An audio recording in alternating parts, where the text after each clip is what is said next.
out the pot. Oh, I'm sorry, I forgot. Oh, yeah. All right. I just want to see.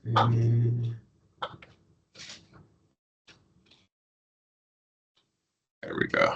Perfect.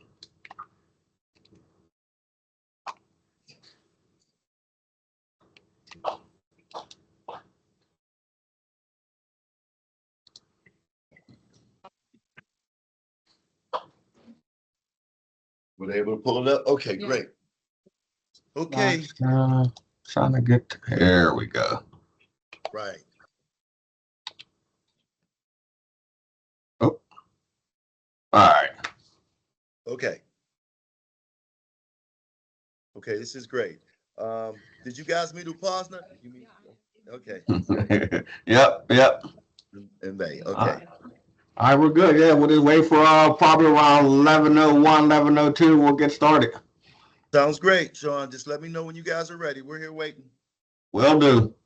Okay.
You are in the CNN newsroom. I'm Wolf Closer in Washington.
All right, I think we're ready, Miss Williams. You're on mute. Good morning, everyone. Pardon me for I had a little technical difficulty. This is Doris Carson Williams, the Chief Executive Officer here at the African American Chamber of Commerce of Western Pennsylvania, and our mission is to continuously improve business opportunities for African American business owners and all small business owners in our region. We are delighted to have City of Pittsburgh back with us today to talk about how to do business with the City of Pittsburgh. This will be led by Chuck Dornham, who has been with us before. Chuck is a native of Pittsburgh. He's lived here for 30 years, a graduate of Duquesne University, and the manager of the Office of Business Diversity in the Mayor's Office for the last 5 years, where he helps MWDE's businesses get government procurement opportunities. He's the manager of the Equal Opportunity Review Commission for the last 5 years and a member of the MWBDE Governmental Committee. We're delighted to have Chuck with us. And Chuck, I'd now like to turn it over to you and ask everyone to please be on mute unless you are speaking. If you have any questions, you can raise your hand or put it in the chat. Thank you so much, Ms. Carson, All right. for that introduction. Thank you so much. I really appreciate it. I'm here with my coworker. Good morning, everyone. I'm Upasana Goswami, and I'm the Business Diversity Coordinator here. And we want to talk to you guys about how to do business with the city. Sean, if you can start that PowerPoint for us, please. And we'll go right through it. And if there's any questions, please raise your hand and we'll answer them to the best of our ability. Next slide, please, Sean.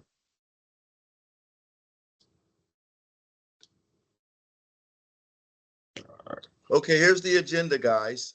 We're gonna go over some of the mayor's vision, the business bid opportunities, the buying plan, the resources, and we'll talk a little bit about the EORC and their roles and responsibility with compliance. You can save your questions till the end. We will try to answer any and all your questions. We're here for the full hour if need be. Okay. All right. The mayor's vision of Pittsburgh is a safe and welcoming city in an environment where we all can thrive. Where he's saying is we want everybody to be part of the city procurement opportunities and to get an opportunity to make some money here in the city. All right, Pittsburgh principles are pretty simple. We serve the people. We want to keep them safe. Whenever we want to show up, and diversity is what we spearhead here. We want everybody to have a chance.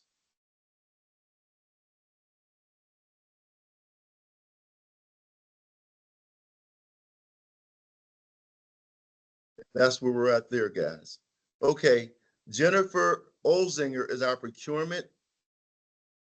Chief Procurement Officer, and this is her vision of what she lays out over procurement.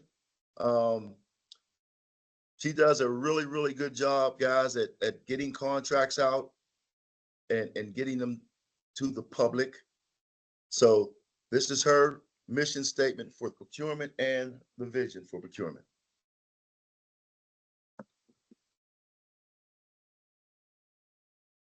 Okay, here is our beacon system.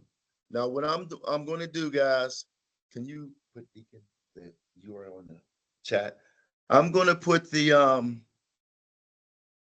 beacon URL in the chat, right? This is the city's procurement system.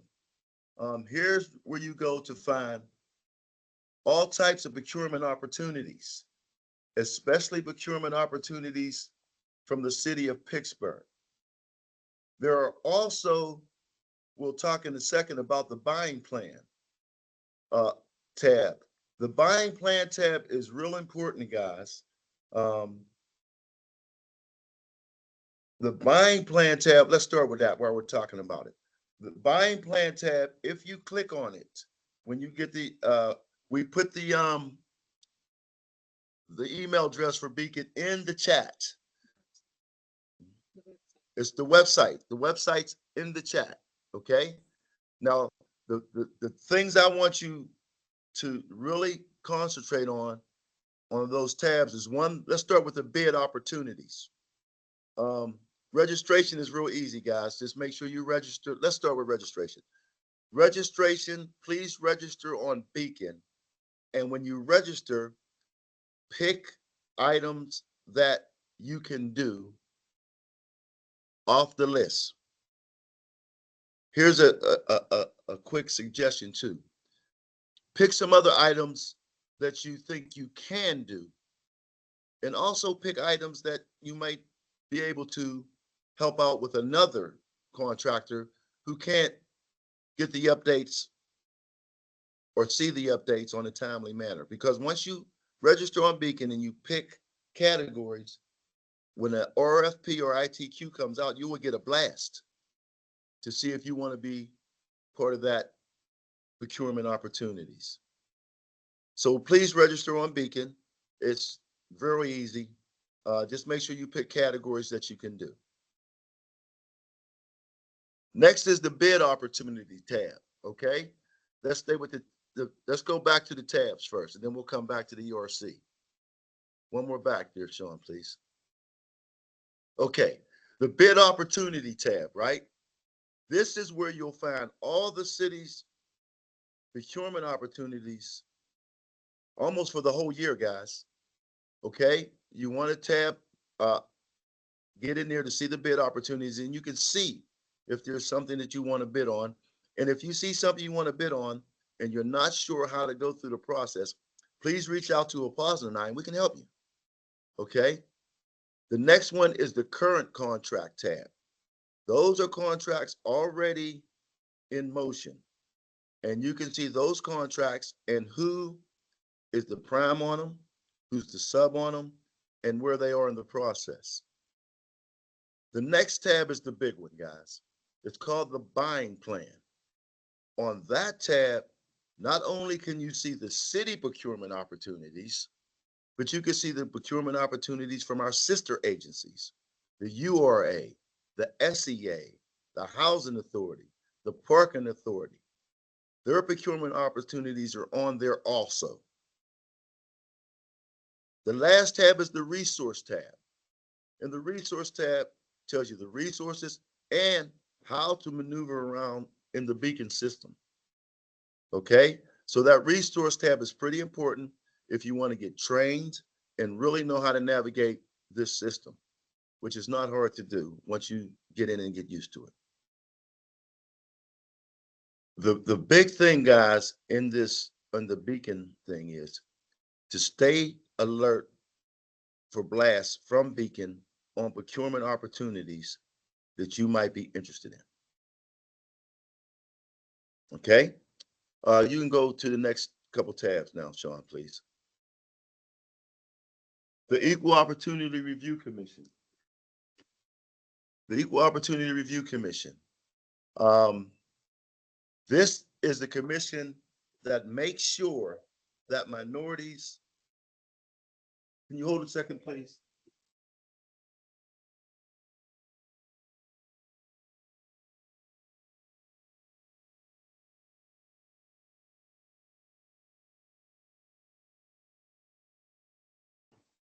Yes, the Equal Opportunity Review Commission, guys, this is the commission who Paul and I manage, and what they do is review all city contracts, professional services contracts, that you go to the next tab, Sean, professional services contracts over 50,000 and construction contracts over 250,000. And we do some commodity contracts also. Now, what happens with the 50 RFP professional services over 50,000 and the constructions over 250,000? We expect and we really go after MBE participation. And what that means is we try to get 18% minorities, 7% women, 5% veterans, and 3% of the LGBTQ plus business community on those contracts. And we stressed for the prime to reach out to those businesses. So they are required to reach out to those businesses. If they don't reach out to those businesses, they can reach out to us to get information on how to get in touch with you guys to see if you want to be part of the project. And for 250,000 on the construction projects, we do quite well. We meet our participation goals on construction projects 90% of the time. Professional services contracts are a little harder because they have a little bit more detail involved with them, and they specialize a lot. Can you go to the next slide, please, Sean? Here's our good faith effort. Every prime contractor who's in that category, 50,000 and over professional services, and the 250 in construction, are required to make a good faith effort to reach out to minority women, veterans, and the LGBTQ plus community. We just don't want you to reach out to them. As a prime contractor, they are required to have a reply back from the outreach to say, yes, they could join the team or they couldn't join the team and why they couldn't join the team.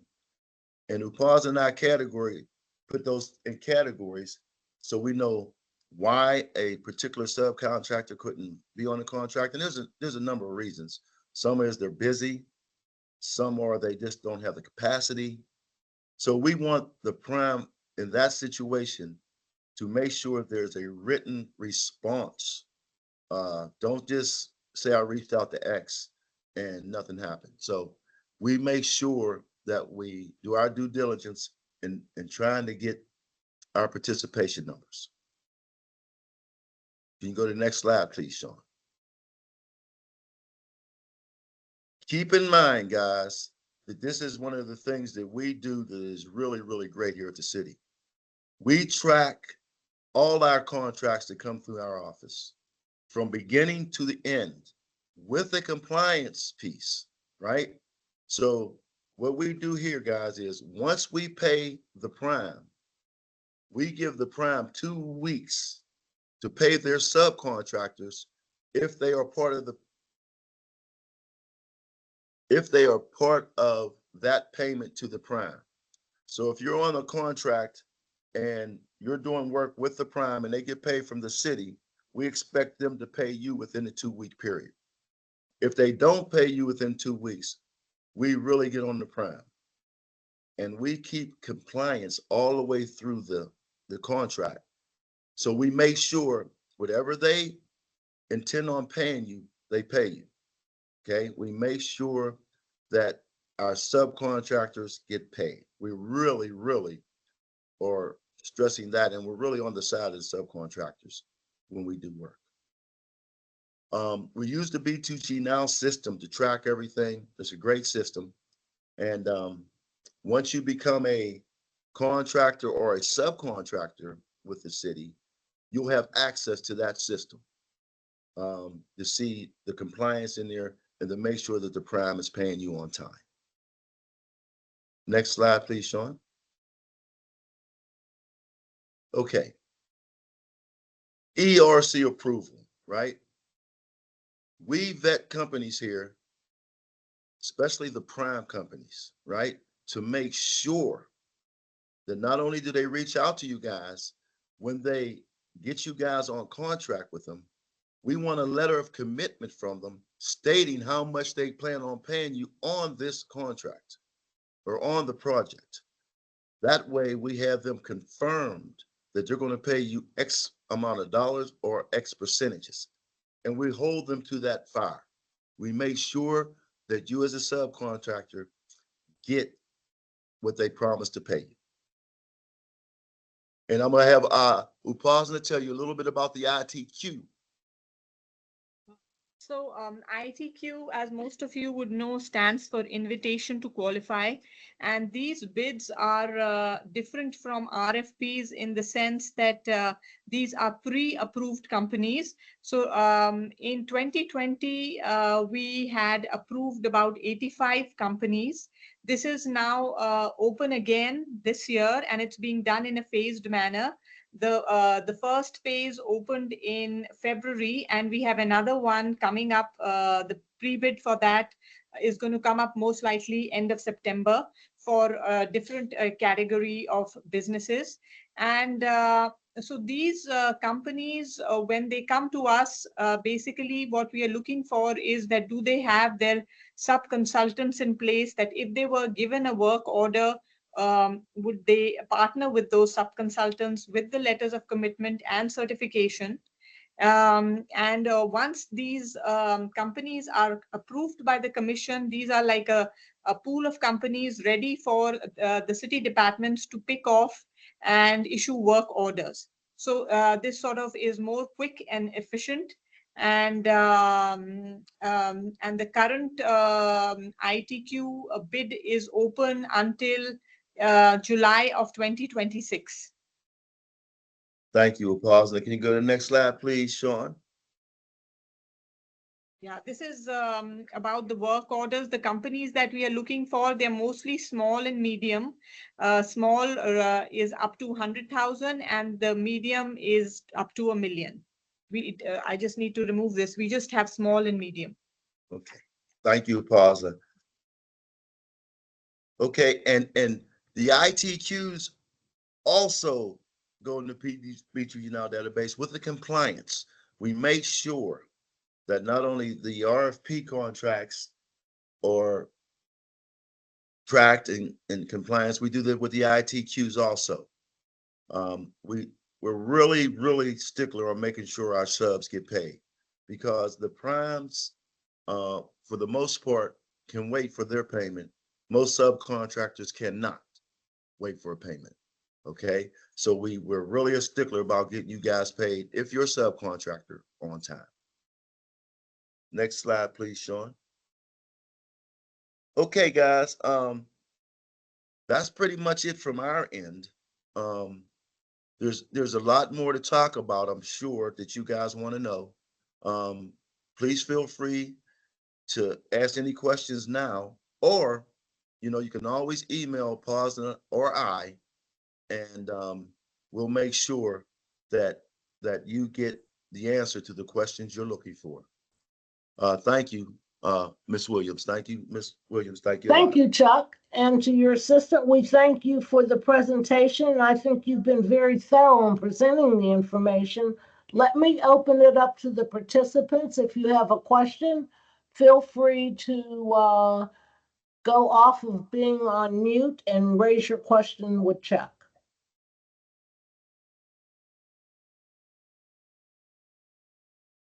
Oh, this is a smart group. Hey, and there's one other thing, guys, that we want you to do, Ms. Williams. If you can send us the database, or we can do it one of two ways. We'll start sending you flyers to all the pre-bid meetings. Yeah. And you can assemble them to your team or your companies, or we That can would send be them straight. perfect. Okay, we'll send them to you guys. We have at least, guys, 4 or 5 pre-bids a month, okay, for different projects. And here's something I wanted to tell you that I missed out on. When you go to Beacon and you look at a project, make sure you read the scope, right? Because just because a project says one thing, the scope of the project might be something different. It might be something that you can do, right? So don't. Good point. For example, I'm gonna give you a quick example. We just did something, a project in Homewood Field, and all the RFP said was Homewood Field. We broke that contract down into 5 primes and the 18 subcontractors. Awesome. So don't just read the title, read the scope, please, because there's certain stuff that you'll see, you'll read the title and you'll say, oh, well, that's not for me. But if you get into the scope, you might be able to do something. You might be able to be a part of that contract. That's a good point. Now, for most of the bids through the city, do you need to have some type of certifications to bid? Not if you're bidding as the prime. If you're bidding as the prime contract, you do not, I repeat, you do not need your certification. If you're bidding as a prime, the only time that we really stressed certification is if you're going to be a subcontractor. Okay? If you're a prime contractor, you do not need your certification, although it helps. Right?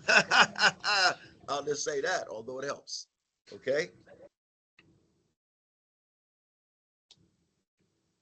And make sure, guys, when Opasna sends you the pre-bid for the ITQ opening, you get there and get on that, because these prime contractors are picked off the shelf. Once you get approved, we do not go through the RFP process for that. Those contracts are made by task order, right? And like Upasna said, they're small and medium, which means most of our smaller businesses can be the prime on those costs. Okay. That's Okay. good This to is know. this is Carlton Breen. This is great information and great insight. Will you make that presentation available to us? This presentation here or the presentation for the ITQs? The presentation that you just did. Yes, yes, Sean Sean. Hicks will be sending that to you with your survey that you need to complete. So your Okay, great. evaluation form, complete that, and Sean will send you the Presentation. slide presentation. Yep. Okay, that will be great. And Sean, thank you very much for your help with the minority certification.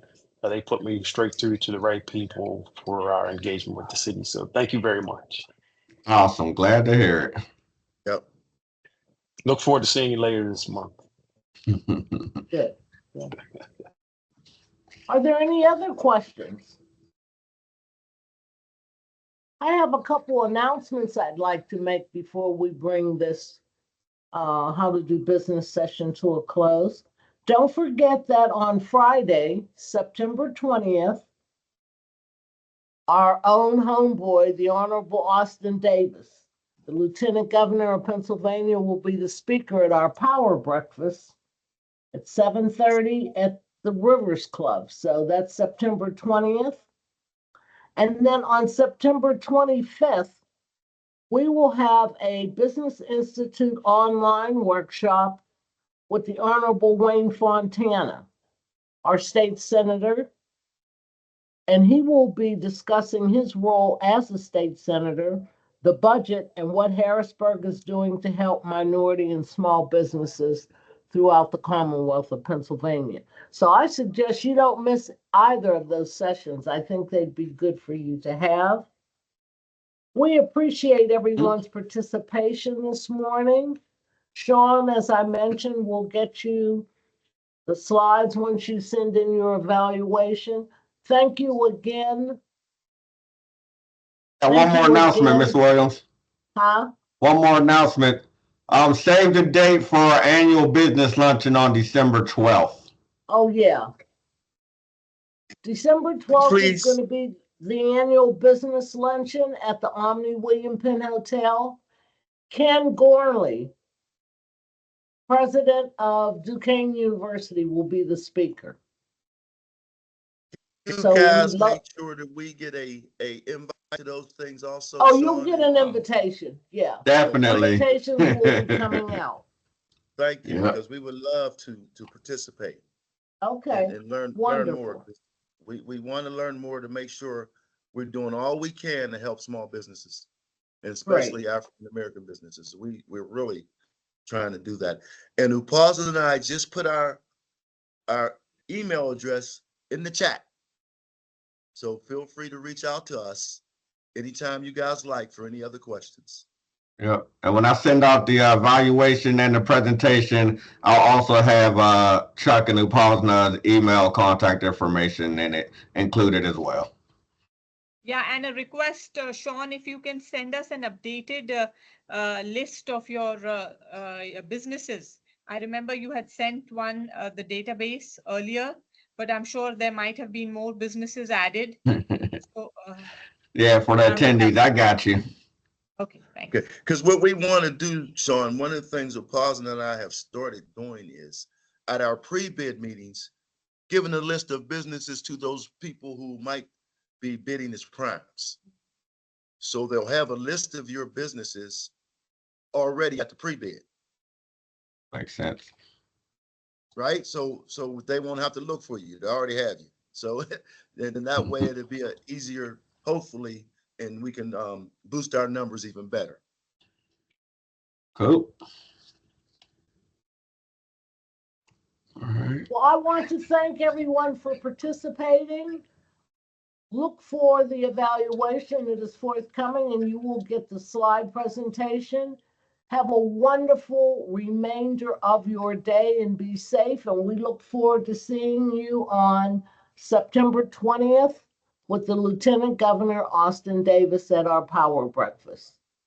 This concludes our workshop for today. Take care, everyone. Thanks, Thank Chuck. you, Thank you, everybody. Posner. Thank you, Thanks, Chuck. everyone that attended. Thank Thank you. you. Thank you very Have a much. good one. Doris, thank you very much.